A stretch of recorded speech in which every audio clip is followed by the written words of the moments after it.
FM 89.1, Radio Universidad.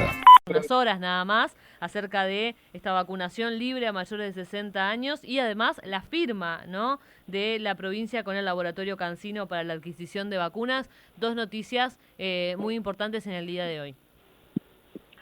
Sí, me parece que, como vos decías, son noticias muy alentadoras, en particular la firma del contrato con el laboratorio Cancino, porque es una vacuna que es de una dosis, o sea que en el monto que se estima de cantidad de dosis, hay que tener en cuenta que se van a poder vacunar más personas que con la mayoría de las vacunas, y que se suma al contrato que ya firmó la provincia con el laboratorio Biotech de la India, Sí, que son 15 millones. Entonces, en total estamos hablando de 20 millones de vacunas que consiguió la provincia de Buenos Aires y que, bueno, se suman a las que viene consiguiendo el Estado Nacional y que permiten darle un ritmo muy importante a la campaña de vacunación y que, como anunció el gobernador también hace un rato, el próximo domingo la provincia espera llegar a 5 millones de vacunados y vacunadas bonaerenses.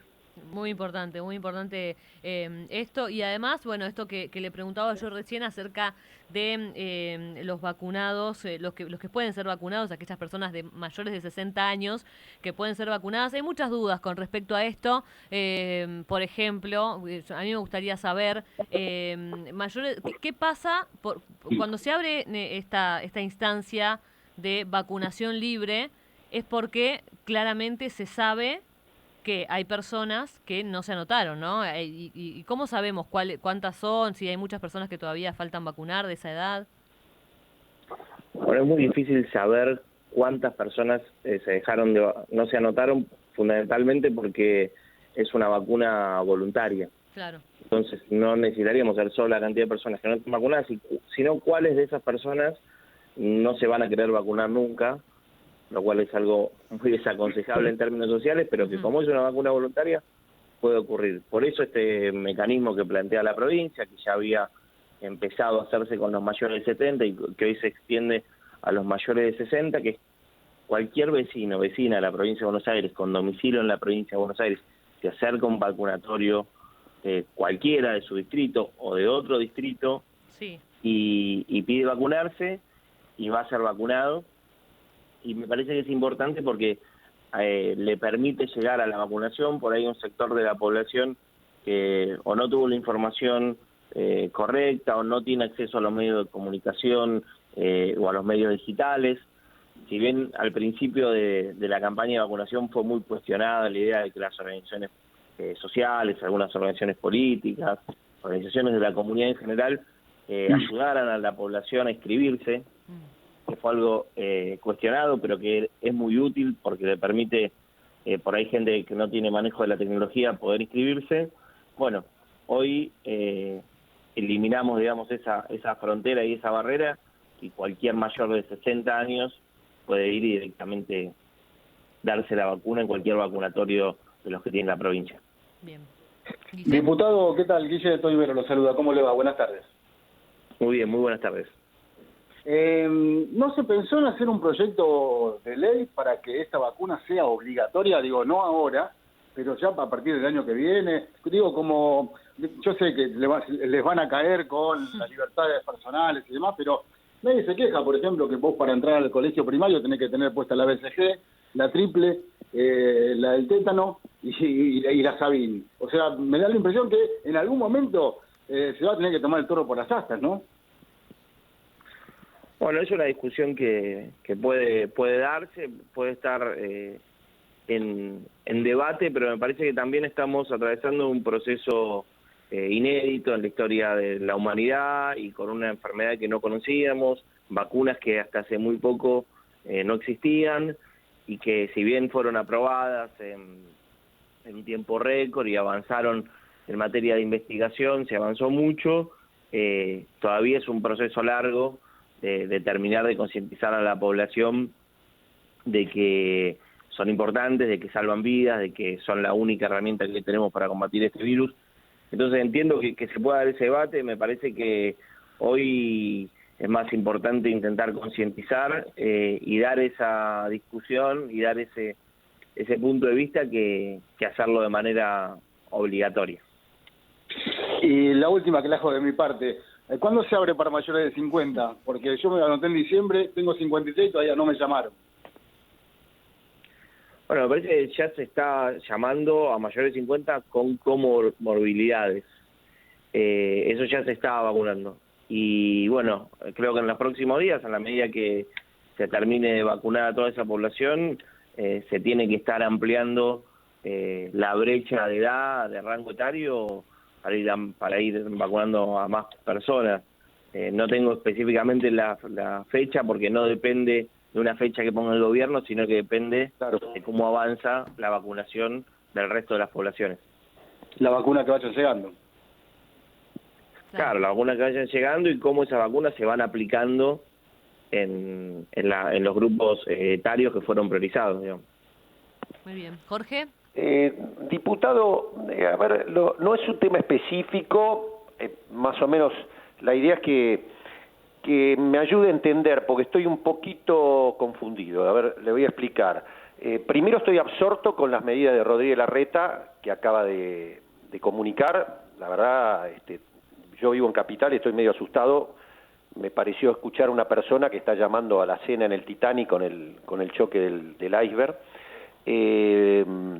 En Mendoza me acaba de llegar la información, apertura Mendoza, que hace en algunos lugares como San Rafael, se muere la gente, no llega a tener camas en los hospitales, apertura total en confiterías, bares, bueno. Y en la provincia de Buenos Aires, donde uno viene observando una coherencia, incluso una pulseada fuerte desde lo sanitario con todo el resto de lo que la rodea, hoy me asombró un poco esto de la presencialidad en los colegios, cierto relajamiento, que no me lo esperaba, porque me parecía que si había un ejemplo de lo que había que hacer con seriedad y rigurosidad era la provincia con su gran equipo de salud, que es Golan y Kreplan, ¿no? Así que le ayudo que le pido que me ayude a comprender, porque no termino de entender bien. Bueno, efectivamente, a partir del próximo miércoles van a volver las clases presenciales con una bimodalidad y de manera paulatina y con los cuidados correspondientes. A mí lo que me parece, en términos generales, sobre la discusión de qué medidas va tomando cada jurisdicción, es que no tenemos que dramatizar, sino, digamos, radicalizar las posiciones en ninguno de los dos planteos. A mí me sorprende cuando veía, por ejemplo, un tweet de Patricia Bullrich recién diciendo, bueno, ganaron los que trabajan, los que quieren la educación. Yo creo que todos los que les toca gobernar, del oficialismo y de la oposición, quieren que haya clases presenciales, todos quieren que las confiterías estén abiertas, que haya más trabajo, que haya más consumo. Creo que nadie puede querer lo contrario. Y que cada uno va tomando, en función de los momentos epidemiológicos, las decisiones que corresponden. Yo creo que en este momento la provincia de Buenos Aires, entendiendo que habíamos avanzado mucho en el proceso de vacunación, que se había visto una reducción de casos y que ya se llevan 8 semanas sin clases, se toma la decisión de volver a las clases presenciales y poder de esa manera recuperar un poco el funcionamiento educativo de la provincia, que se venía desarrollando de manera virtual, pero que obviamente no es lo mismo que de manera presencial.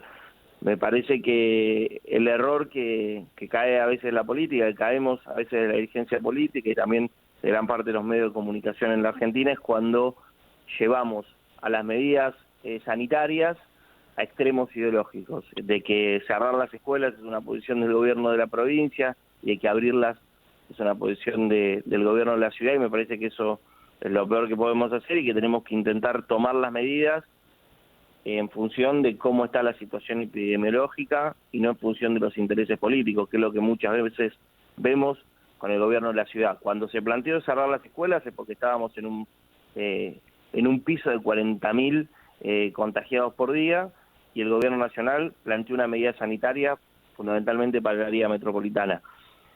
El gobierno de la ciudad intentó llevarlo a la justicia, lo llevó a la justicia y logró que la justicia le diera la razón. Me parece que ese no es el camino, que el camino es acatar las medidas que toma el gobierno nacional y adaptarlas a la realidad epidemiológica que tiene cada distrito. Además de la presencialidad, hubo un relajamiento en gastronomía también, ¿no? Hay un poco más hasta las 11 de la noche. Hubo un relajamiento en la provincia, me parece, también en esos sectores, ¿no? Sí, hubo un relajamiento general, digamos, en el sistema de fases que utilizamos como provincia en el área metropolitana. En el conurbano estábamos en fase 1 y bueno, y ahora pasamos a fase 2. Eso permite una mayor distensión en la cuestión comercial, en particular en la cuestión de gastronomía, que es el sector que viene muy golpeado. Y bueno, me parece que es importante tomar estas medidas con la responsabilidad que amerita y que en términos sociales tratemos de acompañar para que las medidas puedan seguir ampliándose y no tener que restringirlas porque aumentan los casos, ¿no? Bien, yo para cerrar, siempre me gusta ser sincero con los que entrevistamos y no digo nunca una cosa fuera del que está siendo entrevistado.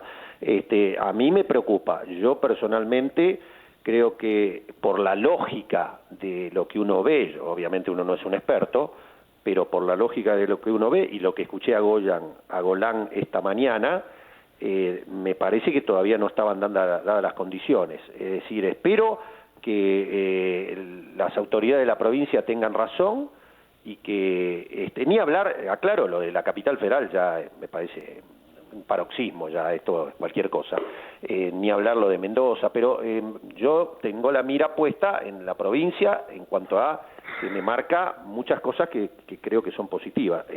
Espero que tengan razón, porque si me tomo por la experiencia internacional, la cosa no está fácil. Boris Johnson acaba de decir, atención, que podemos llegar a tener que cerrar de nuevo después de 3 meses de toque de queda en Gran Bretaña. Así que a mí me suena que acá primó, me parece que acá, no lo comprometo, lo digo yo para que usted sepa lo que pienso y me replique y diga lo que quiera.